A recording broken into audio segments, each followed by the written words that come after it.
Welcome to the Ernie Chambers Show.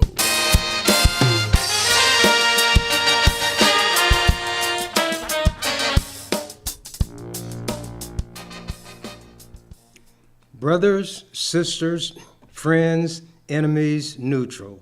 I'm back, and by saying that, I mean to where I'm in a very good mood. Kamala Harris, our next president of the United States, has finally taken center stage, and she's showing the kind of job that she can do. People should keep in mind that she was the first woman Attorney General of California. She was the federal prosecutor. Therefore, she knows how to handle convicted felons, which the previous president was, meaning Donald Trump. I'm going to get into some things, though, without going into all of that. I am running for the legislature again. I spent 46 years there. From the first day until the last day of the 46th session, I was very active, and I was not liked. And I don't think things have changed that much. I have a few items I want to touch on that occurred while I was in the legislature. Now, this is too small for you to actually read, but you can see that it is a graphic, computer generated. It shows two pistols pointing at the reader, a picture of Ernie Chambers in the upper right-hand corner as you look at it, in Old English lettering, Holy Swastika something or other of the Ku Klux Klan. And then to the top flight house inn, cotton picker. Herein warns all Ns, queers, commies, Jews, and other mongrels and race traitors. Your days are numbered. This means you. Have a nice day. And it came in an envelope that was mailed from Norfolk, Nebraska. Now, I'm not crazy. I don't have a death wish, but it's difficult for me to run away from a challenge. So what I did was before I go into that, let me read a couple of other things.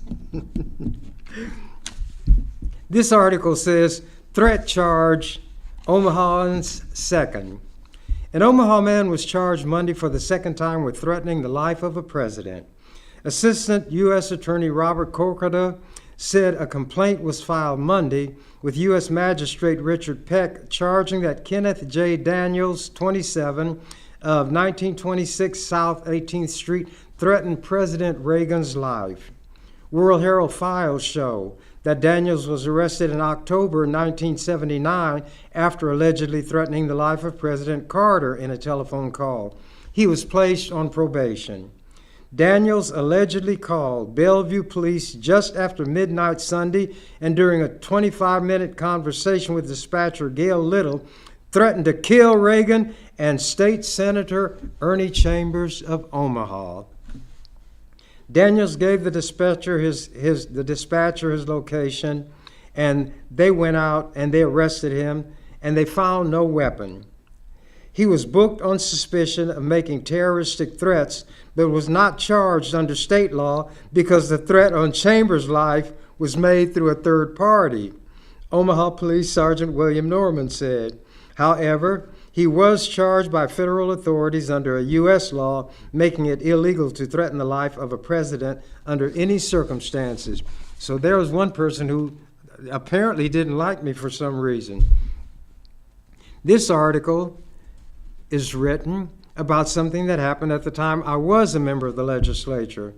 Spectator directs slur at Chambers. A spectator in the gallery of the Nebraska legislature shouted a racial slur that was aimed at Senator Ernie Chambers, the state's lone black lawmaker. Chambers was not in the legislative chambers at the time, and he said he was not surprised by the incident. I was in my office. Quote, "It just demonstrates for my colleagues what I've been dealing with ever since I've been in this legislature, and I don't expect it to stop." Chambers said he often receives derogatory or threatening letters and phone calls. Some people even slip such notes under his legislative door, and they tack things on the door. Several lawmakers rose to denounce the remark by the 48-year-old white man who was removed from the gallery and arrested. The man who was observed dancing in the rotunda before the incident was led away in handcuffs and cited for disturbing the peace. Quote, "I think everybody was shocked," unquote, said Senator Chris Beitler. "I don't understand anyone ever shouting down a racial epithet of that nature." That was in the World Herald. Here's what the Lincoln Journal-Star said. A Lincoln man with a history of mental illness shouted a racial epithet from the balcony above the legislative chamber Monday morning. Royce Harper, Jr., 48, shouted out the N-word and Senator Chambers' name from the balcony while senators debated a bill relating to estate trusts on the floor below. He was immediately escorted by security from the balcony, handcuffed, and led from the building. Harper was later charged with disturbing the peace and housed at the Lancaster County Jail, according to State Patrol spokespersons. Chambers, the legislature's only black member, was not in the legislative chamber during the outburst, but other senators on the floor sat in stunned silence. Lincoln Senator Chris Beitler and David Landis, both engaged in a public discussion of the trust bill, spoke of their embarrassment and outrage at the disturbance. Quote, "I'm embarrassed, I'm offended for my colleagues. These kind of inflammatory fighting words are hurtful and offensive," said Landis. Chambers, who learned of the incident when he returned to the floor about 10 minutes later, said the language used did not surprise him as it did many of his white colleagues. "This kind of thing is a shock to white people, either because they don't believe it exists or don't want to believe it exists," said Chambers. "Nothing has really changed. We, as black people, are subject to this stuff on a regular basis," said Chambers, who receives threatening and offensive messages by phone, letter, and through notes shoved under his office door. Monday's disruption was the second in less than 2 weeks. Last week, a woman shouted in Spanish and English from the balcony before she was removed by security. When I found out this guy's name, I knew his father. I knew who his father was. He was an official in the Nebraska State Bar Association. So I made it clear to the authorities that I had no wish that any punishment be imposed or inflicted on him. That this kind of thing is unusual perhaps to white people in a public place, but it happens to us who are black all the time, and certainly to me. I received threats on the telephone.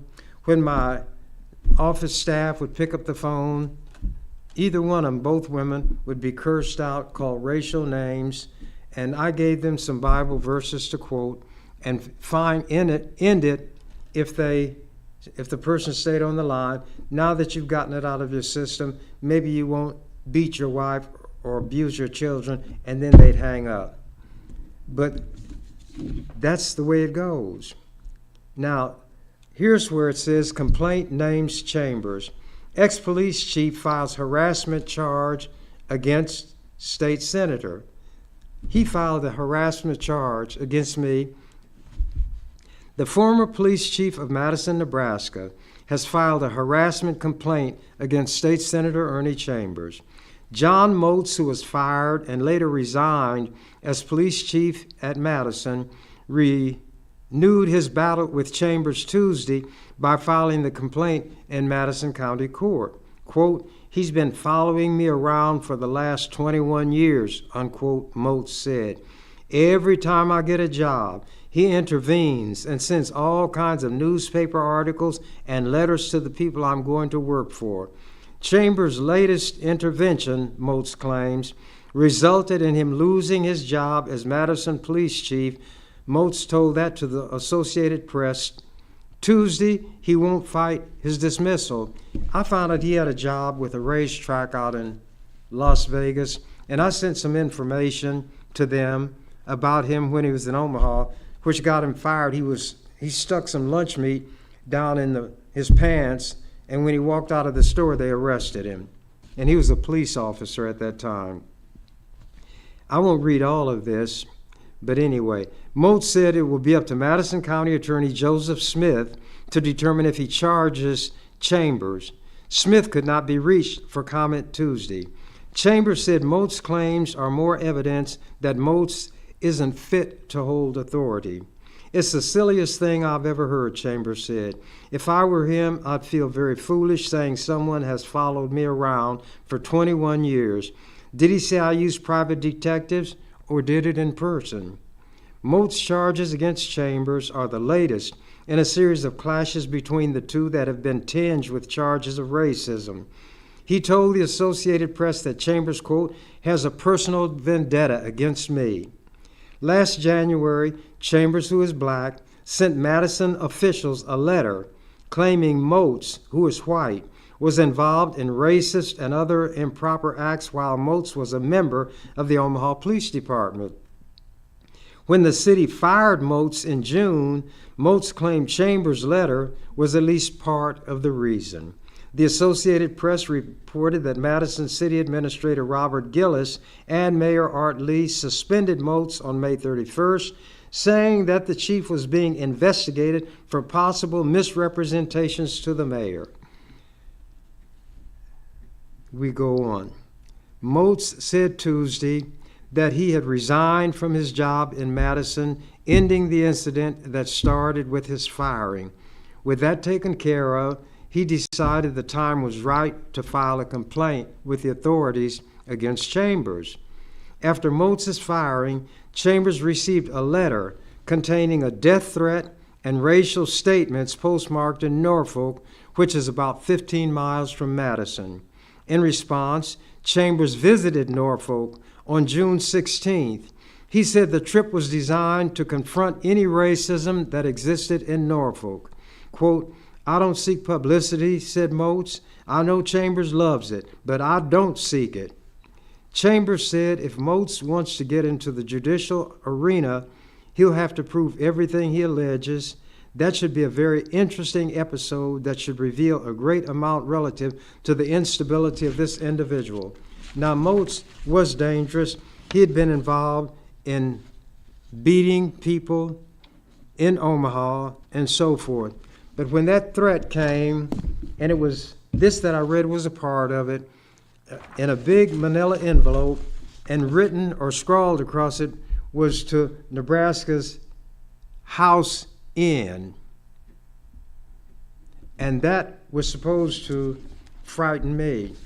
So what I did was got one of my sweatshirts and with red rubberized paint, painted a target, a bullseye. And then I announced in the newspaper and the radio in Norfolk and some of the others carried it, that I would be there on a specific date. I was going to give a talk at high noon in a city park. Anybody who had designs on me would have their opportunity if they were serious. And although I'd probably be the only black person there, I would not want an innocent person be harmed because of me. So he would know me by the target. After I finished that talk, I was going to have lunch at one of their top restaurants. I don't eat there, but I went there anyway. Then I gave an interview on a radio station, and everybody in Norfolk knew where that station was. Obviously, nothing happened to me because I've survived. I say again, I'm not crazy. I don't want anything bad to happen to me, but it's not in my nature to run scared. I wouldn't advise anybody to do what I did. So don't do as I do as I say do. And I tell you, don't tempt fate. You don't know how crazy somebody might be who makes a threat of that kind. Now to go on to some other things. I don't just say what I've got to say in Omaha and Nebraska. I've traveled around the country, and this is an example. Testifying before Congress is another day at the office for Chambers. There he was, resplendent in a purple sweatshirt, testifying before Congress last week. None other than Senator Ernie Chambers, part of a panel of 5 legislators from various states, testifying on a bill dealing with the same-sex marriage issue. Anyone who expected Chambers to change his attire or his style for the occasion would have been disappointed. Instead, a subcommittee of the House Judiciary Committee and a C-SPAN audience were treated/subjected to the same Ernie with whom Nebraskans have become so familiar.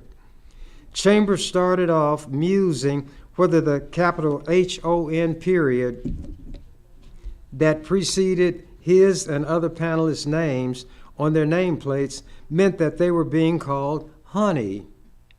After satisfying himself that the letters stood for the Honorable, he recalled a story about a village character known derisively as Colonel, and naturally he was black. He hadn't been in the military. He wasn't old enough to have been in the last war, and he was too old to be in this one that was going on. He was asked by a judge what that word colonel meant. Well, Judge, it's just like the Honorable in front of your name. It don't mean nothing. Having thus endeared himself to the panel of congressional honorables, Chambers went on to denounce what he considered the dishonorable business under consideration. H.R. 3396 would allow states not to have to recognize same-sex marriages if they were legalized in some of the states, such as Hawaii, where a case is working its way through the courts. I don't believe in that kind of discrimination. I don't believe in speaking behind my hand or out of the shadows. I come forth and I let them know who I am. I was known in Washington, that's why I was invited to speak before Congress. How many other members of the Nebraska legislature can say that? No, not one. No, not one. Continuing.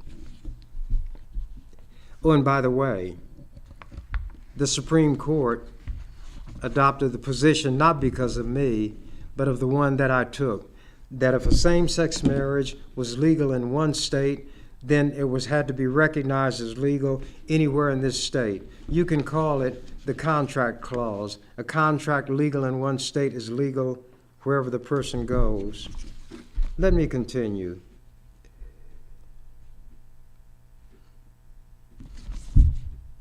Hawaii State Representative Terrence Tom disputed the notion that resistance to same-sex marriage stems from ignorance, saying that opposition to the idea has grown since the matter has been under discussion in that state. Colorado State Representative Marilyn Musgrave, sponsor of a ban vetoed by Governor Roy Romer, cited threatening phone calls she received to refute the idea that such legislation is a way to score easy political points. Michigan State Representative Deborah Wyman argued that legislation was needed to prevent extremist homosexual groups from achieving by judicial fiat which they could never win by legislation. On the other side, Iowa State Representative Edward Fallon argued that marriage licenses are not a scarce good, and granting them equally to gay couples would not diminish the supply for straights. And then there was Chambers, noting that proponents of restricting marriage to one man and one woman often cite religious grounds. He declared that biblical figures, including David and Solomon, had multiple wives and mistresses. That led Subcommittee Chairman Representative Charles Kennedy of Florida to ask, "Am I to understand you would support polygamy?" Chambers would not go that far. In an interview 2 days after his Wednesday appearance on Capitol Hill, Chambers said his views on gay and lesbian issues have changed considerably in recent years. In 1988, when running for the U.S. Senate on the New Alliance Party ticket, Chambers said he disagreed with the party's support of same-sex marriage. My attitude is far more tolerant than it was in years past, Chambers said Friday. I never knew I would have moved this far in that direction, but I became aware of the viciousness directed against gay and lesbian people, from verbal taunts to murder.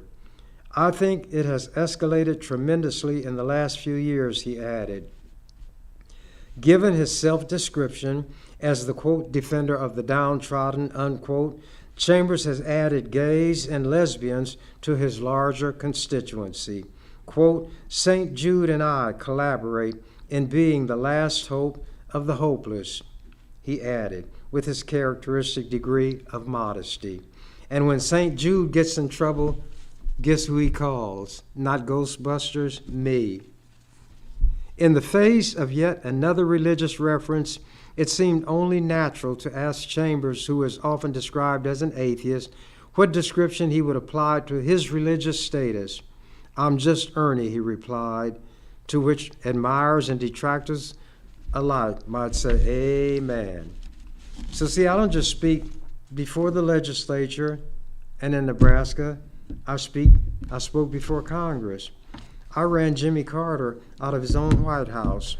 I was among some senators invited to the White House to discuss one of those missile proposals. And while Carter was talking, he made a remark about America not being a racist country and on and on. And so when it was over, he asked for questions. So I raised my hand, and he looked around. He said, the man in the blue sweatshirt, which was me, were on the other side of the room. People looked around. They were sure that Carter, the president, wouldn't call on me to speak because Nebraskans who were there were embarrassed by my presence. I started by pointing out that I disagreed with Carter's statement that America is not a racist country. Racism is everywhere. And furthermore, why did you fire Andrew Young as ambassador to the UN when a guy named Wolf had talked to Yasser Arafat of the PLO? And they were condemning Andrew Young for similar things. I said, you didn't fire the white man. Well, Wolf was actually Jewish, but they're considered white in this country. So Carter flushed, and then he said, I disagree with you that America is a racist country. And then you know what he did? Like Moses dividing the waters supposedly of the Red Sea and the Israelites passing through on dry land, the room parted as Carter flew out of that east room. I ran him out of his own main room. Then I left, and people said I made a mistake. I should have gone to the reception afterward. I said I didn't come here to eat their food, drink their coffee. I came here to make a point if I had the opportunity, and I had the opportunity, and I made it. And some of the Nebraskans talked about how embarrassed they were. There was a reporter from the World Herald whose beat was Washington, D.C., and he said that people can be upset as much as they want to at what Senator Chambers addressed to the president. But when he opens the floor and did not say it was limited to the SALT II nuclear weapons issue, then he took a chance on being confronted in the way Chambers confronted him. So there was nothing wrong or inappropriate about what Chambers did. President Carter just did not protect himself. But when I get the opportunity to speak, and I speak my mind. Here's something else. Reminder, invitation to a dinner at the residence of France on December 10th. Ambassador Gerard Araud. In celebration of International Human Rights Day 2018, the Ambassador of France to the United States, Gerard Arraud, requests the pleasure of the company of Honorable Ernie Chambers. What Nebraska senator or U.S. senator from Nebraska has received an official, formal invitation from the ambassador of France to the United States? You can't read that, but it's on their official government stationery. Request the pleasure of the company of Honorable Ernie Chambers at a dinner to discuss the potential impact that American political and business leaders can have in the movement to end the death penalty. They knew in France about my work against the death penalty. When I finally got it abolished and we overrode the governor's veto, in Rome, you know what they did? They lit up the Colosseum and they flew a large banner across the front of it congratulating Nebraska for what it had done, not realizing that a racist governor who professes to be a Catholic, but despite the fact that the Pope had said the church is against all executions, against anybody for any purpose, while claiming to be a religious man and a Catholic, he put several hundreds of thousands of dollars, along with his father, Joe Ricketts, and by the way, Ricketts is now in the U.S. Senate. They put together almost $500,000 in an effort which proved to be successful to put the issue of the death penalty on the ballot for a vote for these yahoos in Nebraska. 60% of them voted to reinstate the death penalty. But that didn't diminish the respect that people in other countries and in Nebraska, some, and around Nebraska, the country, have for the work that I've done. I've gotten national awards from lawyers associations who fight against the death penalty. I have boxes and stacks of such things. Am I boasting? Well, even St. Paul, the imposter, they call him the apostle, he said let him boast a little bit. But at any rate, there is nothing on this earth so forlorn as a car that will not toot its own horn. Get the picture? Anyway, it will be on Monday, December 10th, 2018, at the Résidence de France, and then he gives the address. H.E., and he gives his name again, Arraud, hopes that you, Senator Chambers, will be able to join a select group of political leaders, ambassadors, academics, business representatives, and human rights advocates for an off-the-record discussion held in the framework of the worldwide mobilization for the upcoming 7th World Congress against the death penalty to take place in Brussels from February 28th through March 1st, 2019. How many people get those invitations? You didn't know I got that, did you? Because I didn't tell you. And I also was given a tribute by then congressional member, I can't even think of his name, but his father was a newscaster for KETV. He put some glowing statements and praise about me in the Congressional Record. Until the current, well, I shouldn't even use his name because people might hold it against him, but he holds a position in city government, and he and his wife were mentioned by a representative from Nebraska in the Congressional Record, and there was an article about it, and he is very deserving of it. His last name is Ewing. And I support him. And when he runs for mayor, I will support him. So I was invited to address Congress. I was invited to the White House by the president. What other international body is there that meets in this country? Why, of course, the United Nations.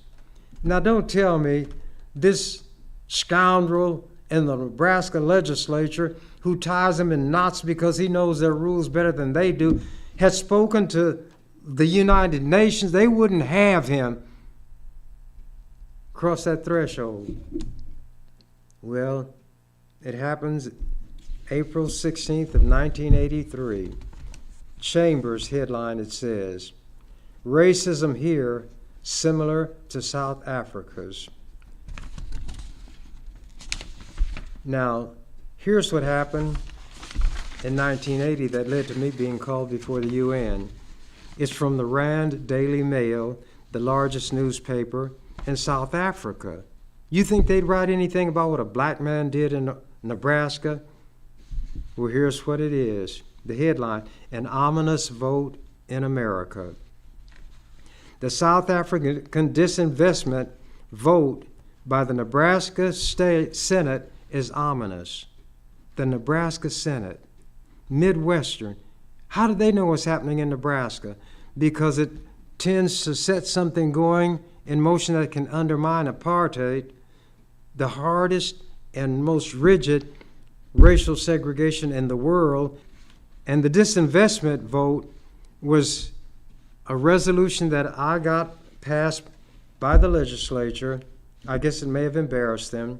I described apartheid. Then when the government killed a number of black students, Sharpsville, because they were demonstrating against racism, the horrible conditions under which the vast majority of people in South Africa lived. 80% of them were black. But South Africa had the kill power, the government. Anyway, the South African disinvestment vote by the Nebraska Senate is ominous. As we reported yesterday, not only is it the first time an individual American state has taken such action, but Nebraska is Midwestern and conservative, which is another way of saying just like us, racist South Africans. Its vote could well set a bandwagon rolling with incalculable consequences, and that bandwagon began to roll. Keep those wagons rolling, and I got requests from all over the country, students, other legislators, for a copy of my resolution and an explanation of how I managed to get it through. And I told them how I worked it and that it may not work for them, but anything I could offer to help, I would. Continuing. 2 points need to be made. Firstly, while the vote by the Senate is a statement about the extent of their repugnance for apartheid and obviously makes them feel righteous, it must be asked whether they have full understanding of where it could lead. For if disinvestment is taken to its logical conclusion, and if it is applied on a sufficiently wide scale, it must create the danger of widespread social unrest in South Africa. Well, they mean unrest toward white people. Black people were slaughtered all the day long. They had to carry passes to walk down the streets out of their Bantustan. These racists are the most arrogant people. Continuing.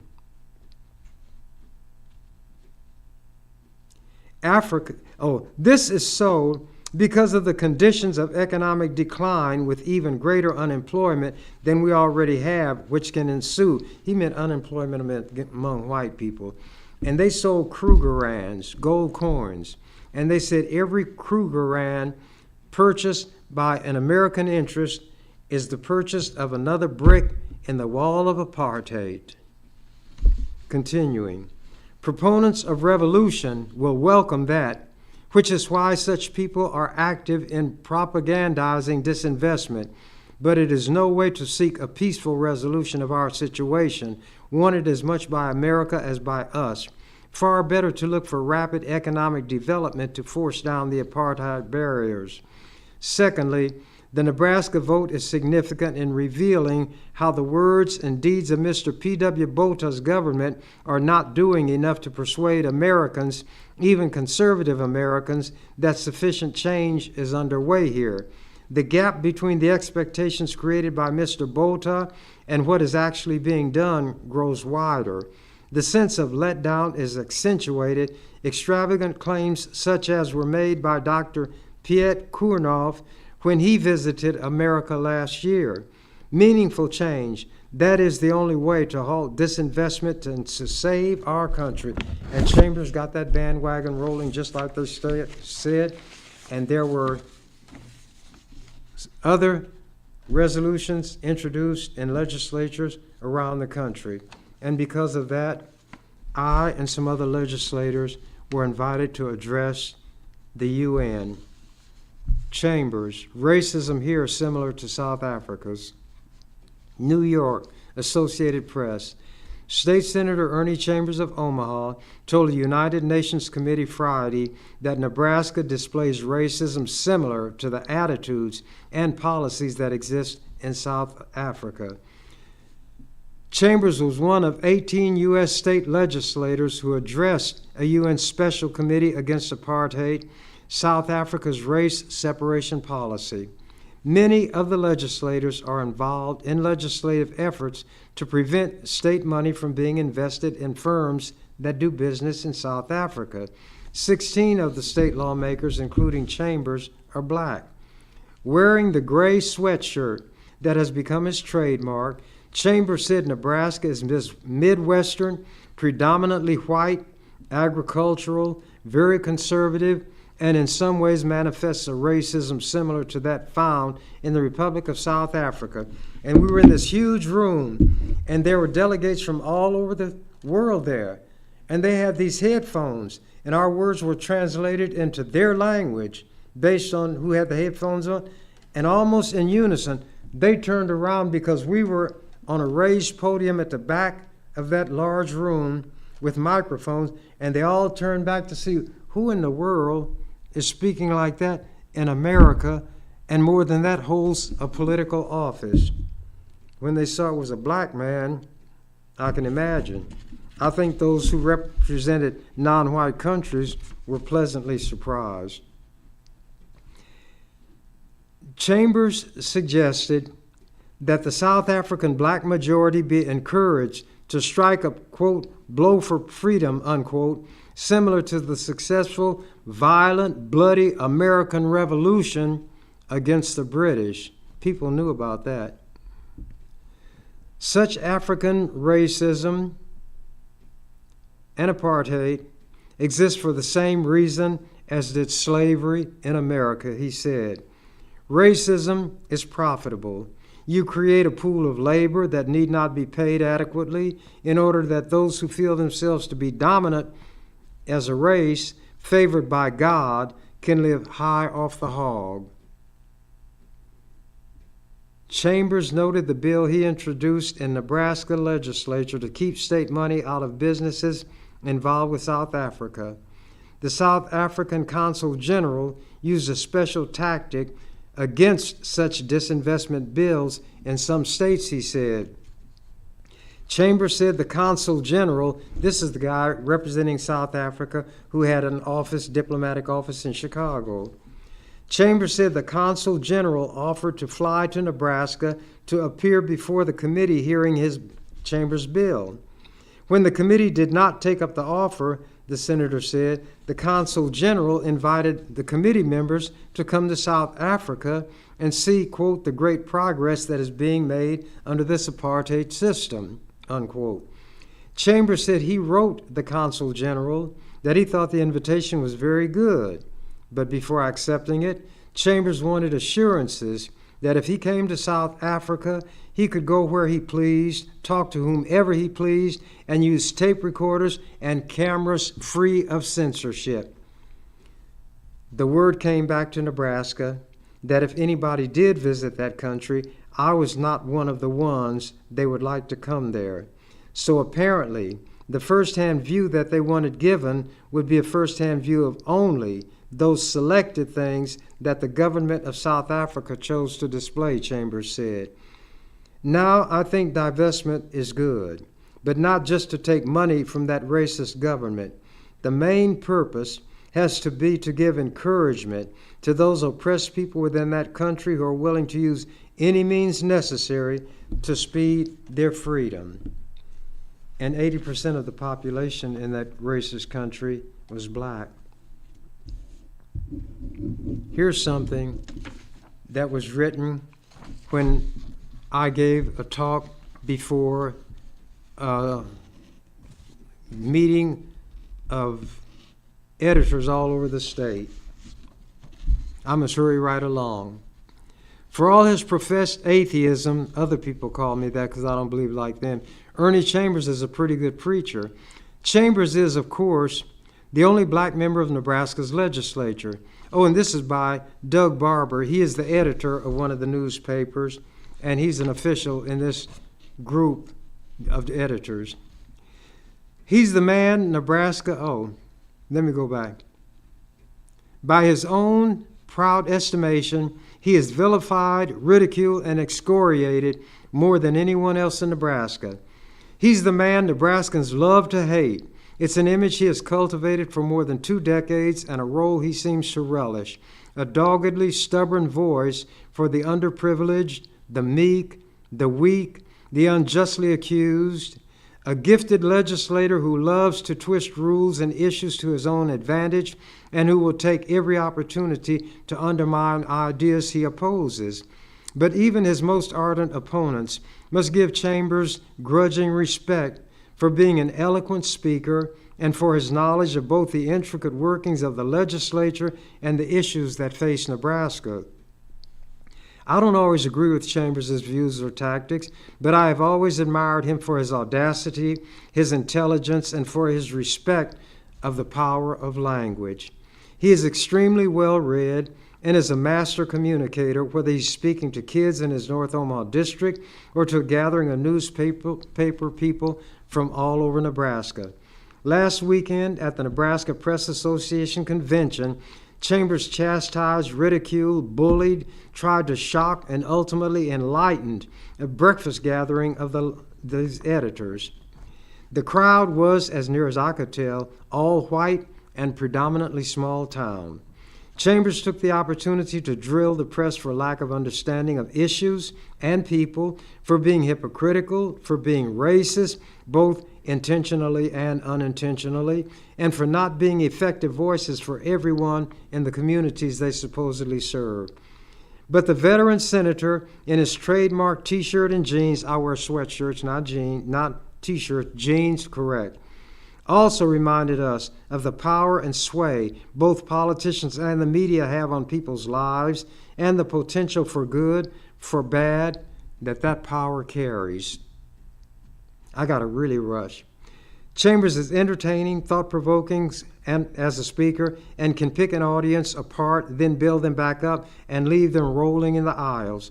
Chambers was quick to point out his lack of belief in God.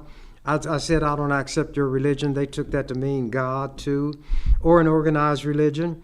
He said that way he's not tied down to a certain dogma or left frustrated with religious rules that are basically impossible to obey.